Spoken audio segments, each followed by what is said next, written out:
Kumain na ba si Nana Gloria? Opo, ma'am. Nasa mesa na po. Si Tiago ba nandun na? Hindi raw po siya kakain dito. Bakit? Ah, Maganda yata ang araw mo. ba't naman hindi magiging maganda? Mawag sa akin si Franco. May konting gulo, but overall, it was a successful transaction.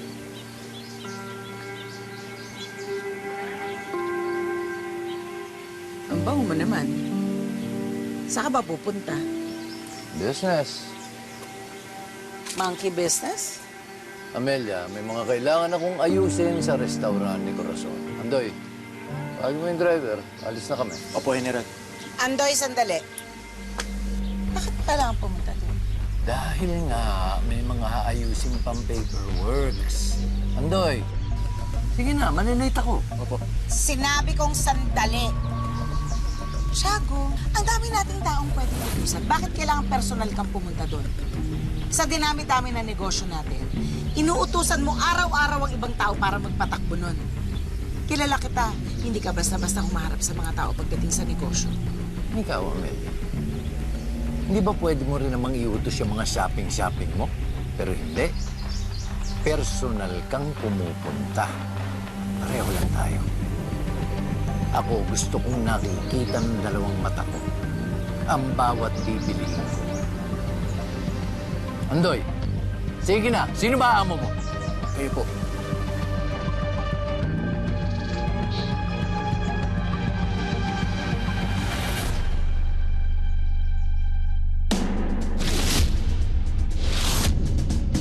Lieutenant De Leon, With regards to Pascal, sir, negative info. Walang balita sa mga assets natin sa Aurora. hindi pwedeng basta na lang nawala na parang bula si David Pascal. There's a possibility na wala na sa Aurora si David Pascal. Kaya mas mabuti, let's cordon off the area. The entire barrio of Santo Francisco. Lahat ng papasukan at lalabasan nito. Doc, may I venture a suggestion? Go ahead. Expand natin ang area of surveillance. Sigurado makukuha natin yung tao yun. Del Fierro, take note. Prepare your team. Yes, sir.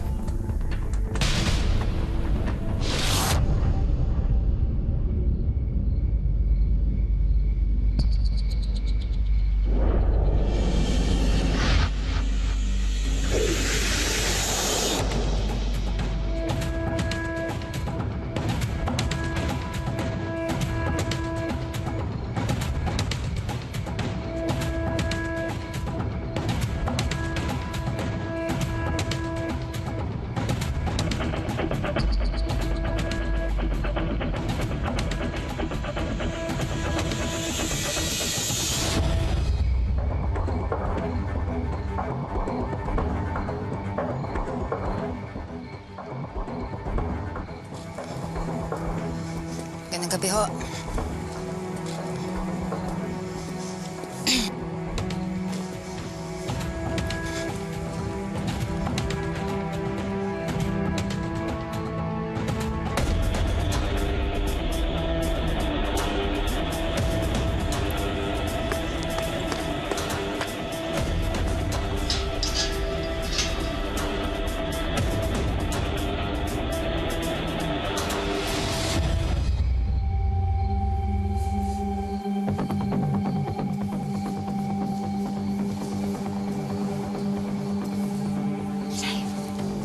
Rian.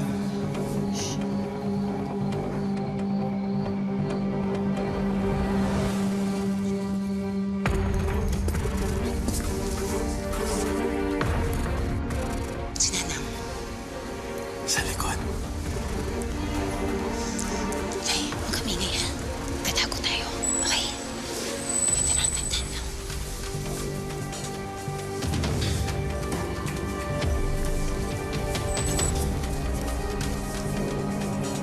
Tago ka lang.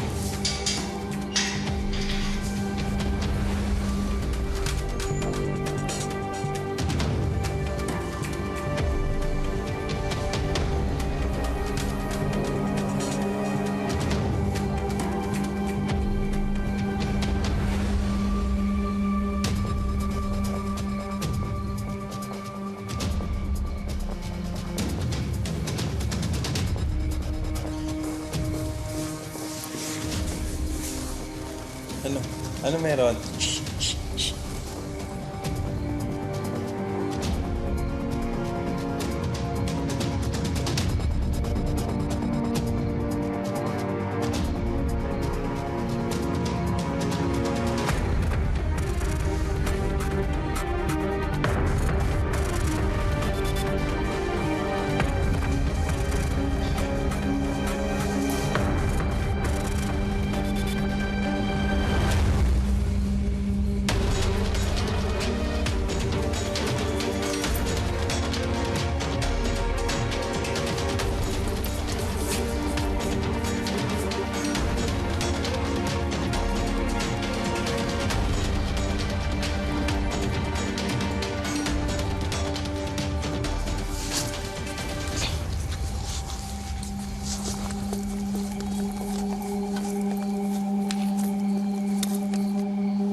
Saan talaga tayo pupunta? Hindi ko alam.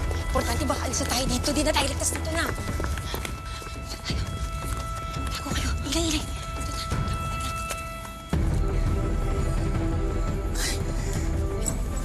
Dito na. Sir, nakita niyo ba? Hindi namin makita, sir. Hanapin niyo dun, sa mga sulok-sulok.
Ma'am, eto po ang book of accounts natin for the last quarter. Paki-check na lang po. Thank you.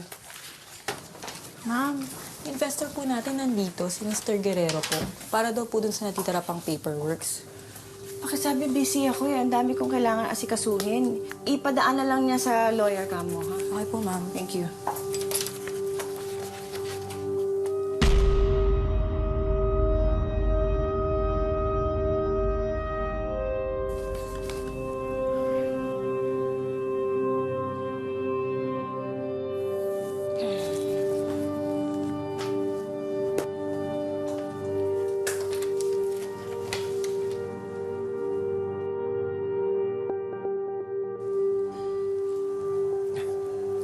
Corazon, mukhang masyado ka yatang busy, ah.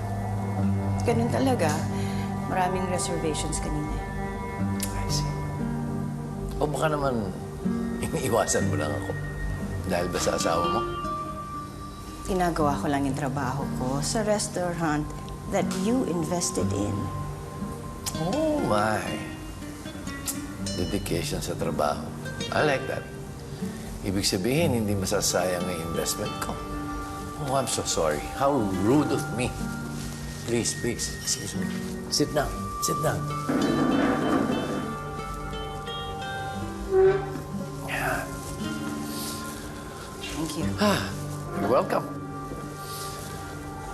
Alam mo ba, Corazon, na hindi ako pinaghihinday ng mga business partners ko. Ikaw lang ang pinalampas ko. Kasi alam ko, kailangan mo ko. And as an old friend, I'm also willing to help. Sana lang alam mo rin na hindi lang ikaw makikinabang sa partnership nito. Thank you. Sorry sa delay. Sana mga abogado na lang natin na nag-usap. Total, dadaan din naman sa kanila yung mga papeles, hindi ba? But I'm not like that, Corazon. Ako yung tipo ng businessman na hands-on. Gusto ko tumadaan sa akin ang lahat.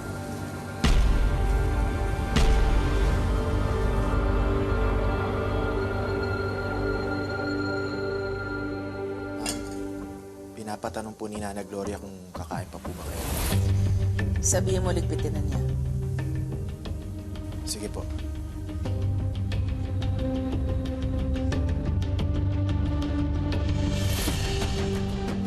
Hindi mo maaagaw ang asawa ko, Corazon. Hindi. Alam ko namang masaya ka sa piling ni Marcial. Kaya lang, parang napupuna kung hindi ka niya masyadong nabibigyan ng panahon o pansin ng mga nakaraan. What do you mean? Well, katulad na lang nitong maliit na problema mo sa restaurant. Alam naman niya ang tungkol dito, di ba? Pero kahit paano hindi man lang siya gumagawa ng effort para mahanapan ng solusyon. Marshall is a very busy man. Alam niya ang priorities niya sa bayan. Tanggap ko yun. Pero, may time pa rin siya para sa amin ng anak namin. Pero alam mo kung ako, para sa akin, my family comes first. Katulad na lang ng kaso ng anak mo. Tagal-tagal na ng kasong yun, pero hanggang ngayon, hindi maisara-sara. It's a tough case to solve. Lalo na't madulas yung suspects na hinahanap namin. O baka naman, hindi lang alam ni Marcial kung saan siya talaga magsisimula maghanap. Alam mo, pwede ko siyang tulungan kung gusto niya. Anong malay mo? Baka sakaling sa maliit kong pamamaraan, maituro ko kung nasaan ang anak niya.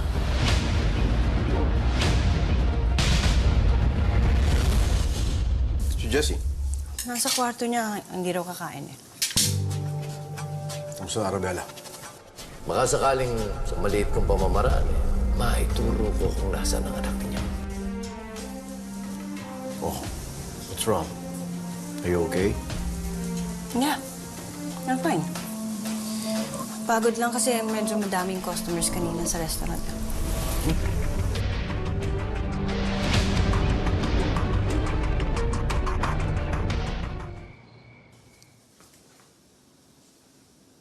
Ma?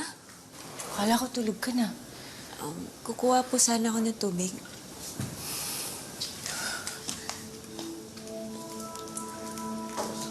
Iniisip niyo na naman si Ate Arabella. May nangyari po ba? Wala.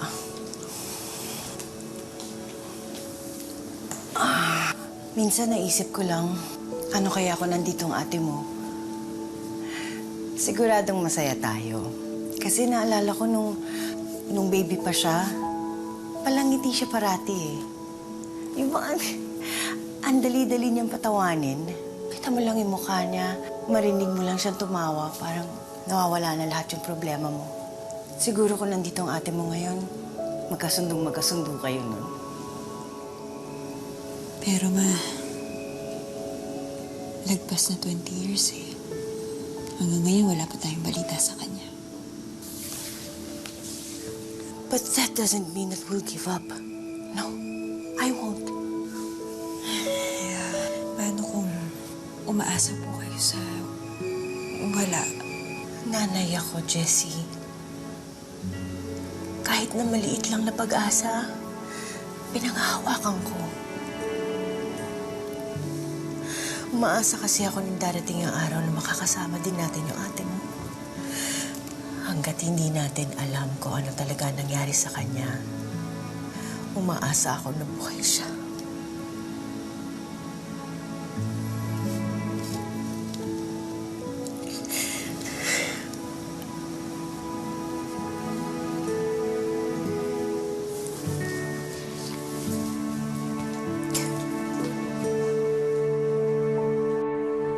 General, nahanap to sa simbahan kung saan huling nakita si Rian. Anong ginagawa niya sa simbahan na yan? General, nag-imbestiga yung mga tao natin. Buong gabi sila naghanap pero hindi na nila ulit nakita si Rian. Ako na mismo babalik doon para mag-imbestiga. Hindi mapapadpad si Rian sa lugar na yun nang walang dahilan. General, posibleng doon niya itinago yung mga nakatakas sa baryo. Pinoprotektahan ni Rian yung mga taong yun. Franco, ayoko ng haka-haka. Alamin mo, mukhang kinakalawang ka na. Alam mo, isang bagay pag kinakalawang na itinatapon ko. Sayang naman ang pagtitiwala ko sa'yo kung ganun lang ang mangyayari.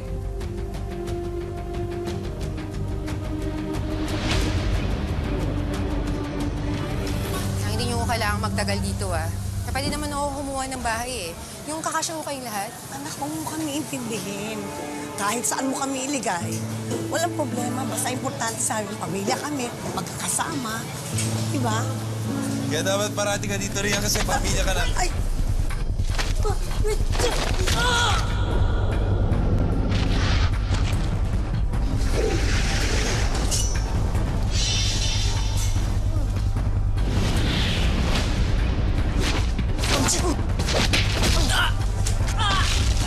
Sino? Sino papunta sa'yo dito? Wala akong alam sa sinasabi mo, Bakit tinatarget sila, Nanang? Ha? Wala akong alam dyan! Ano yung telepono? Oo, ito, oo! Malis kayo dito. Tara, tara! Anak, ayos ka ba? Sila ba yung naghahanap sa amin? Hindi ho, mga snatcher lang. Kayo ho?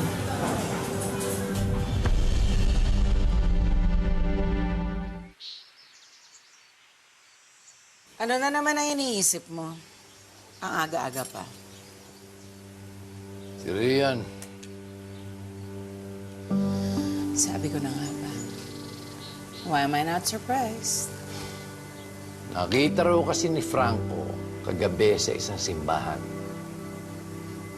Malamang may mga nailigtas ng tao sa baryo yun. Para ka naman bago ng bago. Hindi kasi nag-iisip ng tama eh. Patayin mo na kasi. Ano? Patayin mo na yung mga taong yon. Yun ang ibig ko sabihin. Ang kailangan, matagpuan sila agad. Nga pala, bakit dito ka natulog at hindi sa mansyong? Buti naman napansin mo na wala ako sa kama natin. At buti naman, doon ka natulog sa kama natin at hindi sa kama ng ibang tao. Kumusta nga pala yung date ni Corazon? Nakatulog na ako sa kakaintay ng text mo. Hindi ko na nga nakumusta kung ano ba nangyari sa date mo. Amelia, huwag mo ko simulan. Ano ba ang masama sa magtanong ang asawa mo? Baka kasi kung may ano nang naganap. Gusto ko lang matiyak na malapit sa akin ang mga kalaban. You know the old saying? Keep your friends close, but your enemies closer. Siguraduhin mo lang, Tiago, na ganun talaga lang yun. Pag nalaman ko na may nangyayari sa inyo ni Corazon, tandaan mo, Tiago, hindi lang si Corazon ang magaling sa kutsilyo.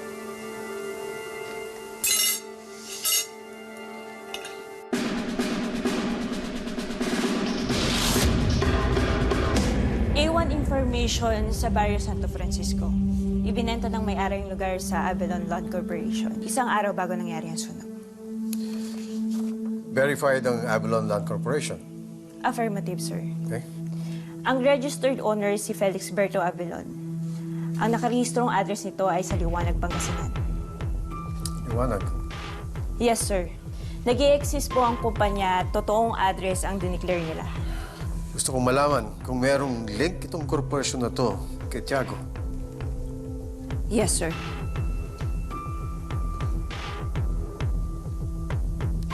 Ma'am, Bakit? kamusta po meeting yun ni General? Kailangan pa natin ng ilang impormasyon doon sa bumili ng lupa ng baryo. Tsaka nga pala, pinapatingnan ni General De Leon ang posibleng koneksyon kay Tiago Guerrero. Sige po. Sige. Ma'am, bakit po? Naisip ko lang, involved na naman si Rian sa nangyari. Tungkol po ba to sa sunog sa Barrio Santo Francisco? Nakakapagtaka lang kasi, nandun siya eksaktong araw na nangyayari yung sunog. Ano naman po nakakapagtaka doon? Hindi po pa nagpaalam siya bago siya pumunta doon? Kung kailan nandun siya sa kanagkasunog, konektado din yun. Matahimik po yung lugar namin. Nagpapasalamat nga kami nung dumating si Ma'am Rian. Rian? Opo. Lieutenant Rian Bonifacio po ba? Opo. Opo. Miss smuggled drugs sa Philippine Sea.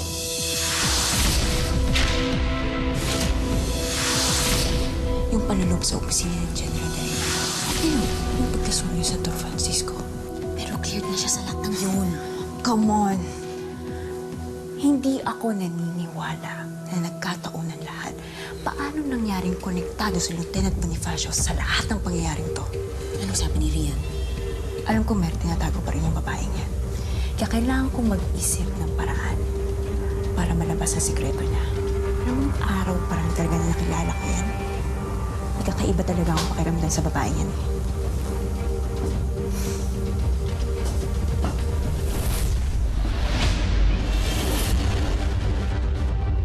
Paano niyo naman malalaman ng lahat lang yan, ma'am? Sa tingin ko, mabigat din yung loob niyan sa'yo. Kasi marami na rin kayong naging issue. Sa tuwing nagkikwento ka sa akin tungkol sa mga napag-uusapan niyo, parang palagi na lang may tensyon eh. Baka nga dapat kaibiganin ko siya. Kesa naman lagi ko ganun kontra si Rian. Kapag naging kaibigan na ang tingin niya sa akin, makukuha ko ng tiwala niya. Kakayanan niyo ba, ma'am? Adelina, sa trabaho natin kailangan magaling tayo magpanggap. Oo nga. Kaso ibang usapan na to eh. Kasi may Captain Del Fierro sa gitna niyo. Sigurado ko matutuwa si Tita kapag nalaman niya mag-best friends na kami ng girlfriend niya. At doon ko makikilala yung kalaban ko.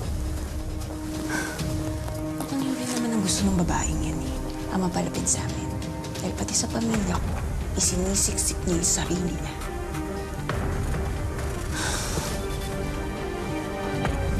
Pero hanggang kailan? Hanggang sa makuha ko yung tiwala niya. At malaman ang totoong pagkatao niya.